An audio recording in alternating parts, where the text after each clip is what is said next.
नमस्कार, मैं निधि और आप देख रहे हैं बातें यूपी की। यूपी पीसीएस परीक्षा 2022 के रिजल्ट घोषित हो चुका है और लगातार हम सेलेक्टेड कैंडिडेट्स की इंटरव्यू करते जा रहे हैं। इसी सिलसिले में आज हमारे साथ हैं आलोक कुमार गुप्ता, जिनका इस परीक्षा में अंतिम रूप से चयन हो चुका है। तो आइए इनसे बातचीत करते हैं और जानते हैं इनकी पूरी जर्नी। सबसे पहले तो बहुत बहुत बधाई। धन्यवाद आपका। अभी कैसा फील कर रहे हैं? काफ़ी रिलैक्स फील कर रहा हूँ, ये जर्नी से बाहर आके काफ़ी अच्छा लगता है और अपने गोल को अचीव करके काफ़ी अच्छा लग रहा है। सबसे पहले तो मैं आपका एजुकेशनल बैकग्राउंड जो रहा वो जानना चाहती हूँ। मैं एक्चुअली मैंने बीटेक किया है एचबीटीआई कानपुर से इन केमिकल इंजीनियरिंग। उसके बाद में मैं 2 साल प्राइवेट सेक्टर में जॉब करने के बाद मुझे रियलाइज़ हुआ कि मतलब I would do better in government sector, so that's why I started preferring for civil services. In meantime, I got selected in SSC CGL as Assistant Audit Officer. So I worked at central government for 3 years. After that, I got selected in UPPCS 2018 as Food Safety Officer. And currently, I am posted in Sitapur district. And this year in UPPCS 2022, I have selected as a Deputy Superintendent of Police with a rank of 34. आप एक अच्छी post पर थे, अच्छी job कर रहे थे, उसके बावजूद भी आपने क्यों सोचा कि नहीं, आगे भी अभी कुछ करना चाहिए? मैं जिस जॉब में था वो भी काफ़ी अच्छी थी, बट जो एडमिनिस्ट्रेशन की जॉब है वो हमें एक ज़्यादा बेटर एक्सपोज़र देती हैं अपनी सोसाइटी के लिए कुछ करने के लिए। अपने को ज़्यादा डाइवर्स फील्ड में काम करने का मौका मिलता है, जो ह्यूमन को बहुत सेटिस्फैक्शन प्रोवाइड करता है, जो मेरे लिए हमेशा एक मोटिवेटिंग फैक्टर रहा है। इस फील्ड में लंबी जर्नी रही आपकी, तो अगर आपका प्री, मेंस और इंटरव्यू का जो पूरा स्ट्रैटेजी थी, उसको एक कॉम्पैक्ट फॉर्म में बताना चाहें स्टूडेंट्स को, तो वो क्या रही? सबसे पहले प्री की बात करेंगे। मेरे ख्याल से जो यूपी पीसीएस का एग्ज़ाम है, इसका फ्लेवर और किसी भी एग्ज़ाम से टोटली डिफरेंट है। It's a bit factual oriented. So मैंने जो इसका प्रीलिम्स था, इसमें जो बेसिक सारी एनसीईआरटीज़ कवर करने के बाद में जो नॉर्मल एक्चुअल बुक्स हैं, जैसे पॉलिटी के लिए लक्ष्मीकांत हो गया, इन सब बुक्स से मैंने उनके फैक्चुअल पार्ट पे ज़्यादा फोकस किया और एक लूस एंड जनरल नॉलेज की बुक आती है, जो कि मुझे लगता है हर यूपीपीसीएस के छात्र को उस बुक को रेफर करना चाहिए, क्योंकि वो फैक्ट बहुत ही कॉम्प्रिहेंसिवली कवर कर रहा है, जो कि फ्लेवर है यूपीपीसीएस का प्रीलिम्स का। इस और मेरा मानना है कि शायद यूपीपीसीएस का prelims one of the toughest prelims है। मैं मतलब इट वोंट बी अतिशयोक्ति कि अगर मैं बोलूँ कि इसका प्रीलिम्स यूपीएससी के प्रीलिम्स से भी टफ है। इसके अलावा ये मेरा प्रीलिम्स का मेन एस्पेक्ट था, focusing on the factual part. And mains के लिए मैंने लास्ट ईयर के सबसे पहले मैंने लास्ट ईयर के ट्रेंड्स को एनालाइज किया, पिछले 5 ईयर जब से 2018 से पैटर्न चेंज हुआ था। तो उसके बाद मैंने रियलाइज़ किया कि अ, जो भी क्वेश्चन पूछा जा रहा है, अगर आप सिलेबस को थॉरोली कवर कर रहे हैं, पॉइंट द पॉइंट, तो आपका पेपर ज़रूर अच्छा होगा। अगर आपने मेरी ये स्ट्रेटजी थी कि मैंने हर एक टॉपिक के 1 पेज 1.5 पेज के नोट्स प्रिपेयर कर लिए, तो I was keep on revising those things only. So उससे मेरे प्रोडक्टिविटी भी एग्ज़ाम में काफ़ी इंक्रीज़ हुई और उसको मैं एक्चुअली मैं रिप्रोड्यूस कर पाया एग्ज़ाम में।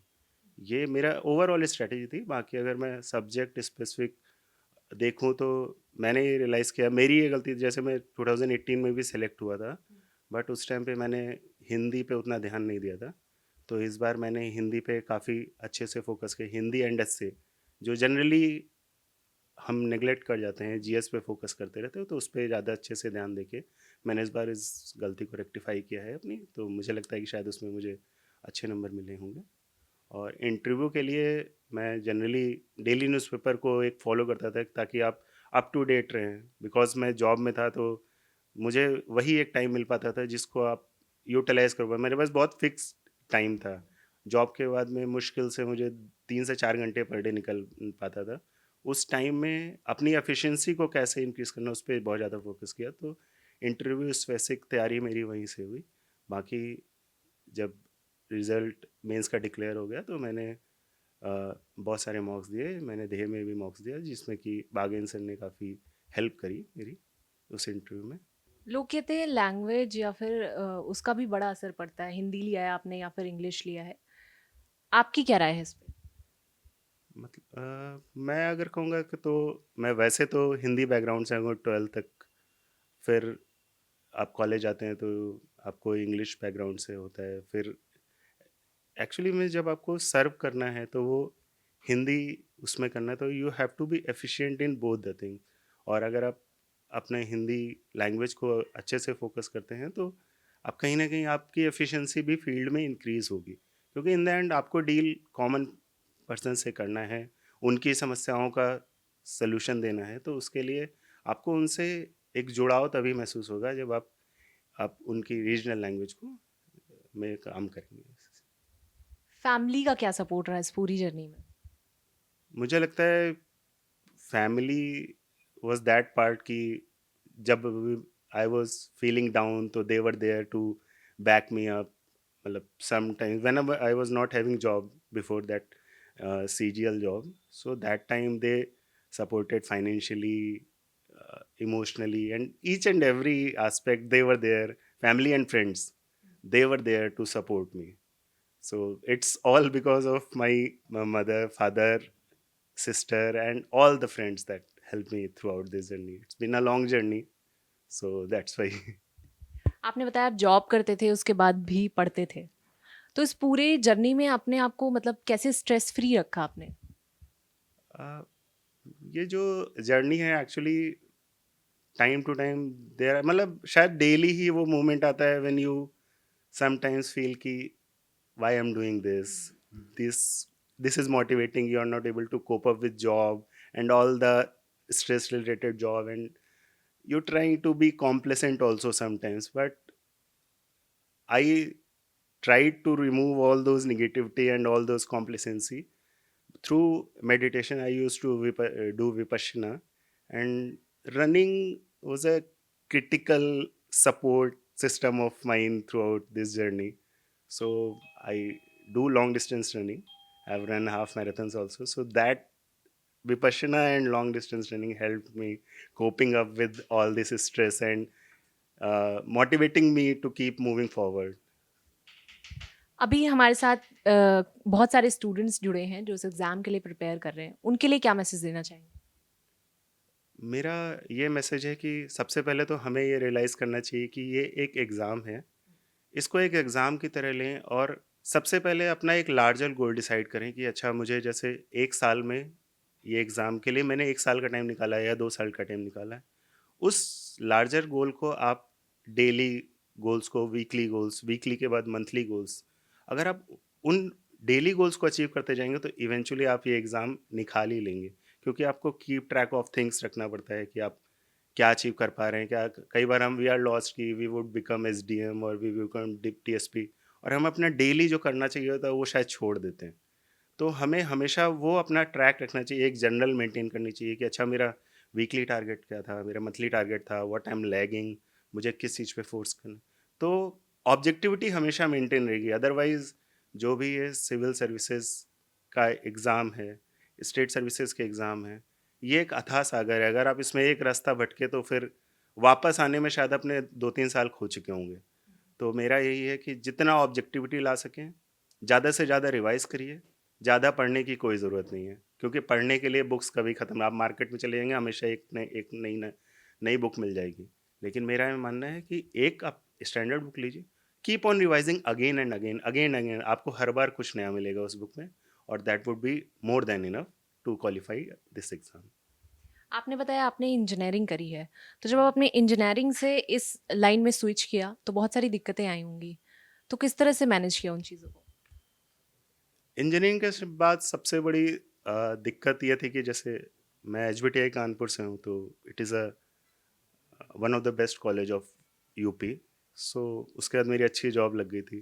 तो सबसे बड़ी दिक्कत थी कि अपने पेरेंट्स या फैमिली को कन्विंस करना कि I am leaving this better paid job and good paid job and going for some uncertain territory जिसमें कुछ नहीं पता कि मतलब there could be 1 year also and there could be 6 years also. So वो सबसे टफ था शायद, अपने को भी कन्विंस करना और वो स्टेप लेना। उसके बाद तो family and friends were there to support me financially, emotionally, and any kind of support I needed, they provided me. आपका एक मोटिव है कि आगे बढ़ते रहना है, तो अभी आपने ये परीक्षा निकाली है, इसके बाद भी क्या कोई गोल है? मेरा गोल हमेशा से ये है कि मैं रोज़ कुछ बेटर बन सकूं। ये हो सकता है करियर वाइज मेरे लिए एक अचीवमेंट हो जाए, लेकिन हमेशा मैं चाहता हूँ, जैसे मैंने अभी पहले ही बताया था, कि आपका एक लॉन्ग टर्म गोल होता है, उसको आप शॉर्ट टर्म गोल्स में ब्रेक करते हैं। तो ये सिर्फ करियर में नहीं अप्लाई होता है, ये आपके ओवरऑल लाइफ पर्सनैलिटी डेवलपमेंट में भी अप्लाई होता है कि आप अपने लाइफ में कुछ ना कुछ रोज़ अचीव करिए, आप एक बेटर पर्सन पर्सन ज़रूर बन जाएंगे। तो मेरी स्ट्रेटेजी यही रहती है, और ये शायद मैंने लॉन्ग डिस्टेंस रनिंग से सीखा है, जिसमें आपको पता है कि आपको 21 किलोमीटर कंप्लीट करने हैं हाफ मैराथन में। बट आप अगर 21 किलोमीटर का सोचेंगे तो आप उसे कंप्लीट नहीं कर पाएंगे, तब आपको लगेगा 21 किलोमीटर, उसको अगर ब्रेक डाउन कर लेंगे 500 metre, 500 metre, one more 500 metre, one more 500, आप इजीली उसको ट्रैक कर ले कंप्लीट कर ले जाएंगे, और एक अच्छे पेस के साथ कंप्लीट कर ले जाएंगे। तो मेरा यही मानना है कि ये जो एग्ज़ाम है, ये एक मैराथन की तरह है, और मैराथन भले ही दिखने में लंबी होती है, लेकिन वो छोटी-छोटी रेस में जीती जाती है। एक मैराथन एक साथ दौड़ के उसमें छोटे-छोटे पार्ट्स पे फ़ोकस करके जीते थे। सेम एग्ज़ाम्स के साथ ही है। आप अपने गोल्स डिसाइड करिए, छोटे-छोटे गोल्स डिसाइड करिए, उनको अचीव करते रहिए। आपको सफलता सबको एक दिन ज़रूर मिलेगी। अभी आगे कैसे काम करने वाले हैं? अभी तो मैं वेट करूँगा अपना, जब भी जॉइनिंग आएगी तो उसके बाद जिस तरह की जहाँ पे भी पोस्टिंग हुई वहाँ मैं अपना 100% दूँगा। जिस तरीके से भी जो भी सोसाइटी में इम्प्रूवमेंट हो सके, सोसाइटी को मैं कुछ रिटर्न कर सकूं, क्योंकि सोसाइटी ने अभी मुझे बहुत कुछ दिया है। एक अच्छा करियर दिया है, एक अच्छा फैमिली है, फ्रेंड्स हैं, तो और ओवरऑल सोसाइटी भी इम्प्रूव, तो मैं वापस सोसाइटी के लिए क्या कर सकता हूँ, उस पे है मुझे अच्छा कुछ बेटर सोसाइटी में डेली करूँ, जो मेरा मानना है। तो ये थी यूपीपीसीएस परीक्षा 2022 में अंतिम रूप से चयनित आलोक कुमार गुप्ता की स्टोरी। फिर मिलेंगे किसी ऐसी ही नई मोटिवेशनल स्टोरी के साथ। तब तक के लिए देखते रहें और करते रहें बातें यूपी की।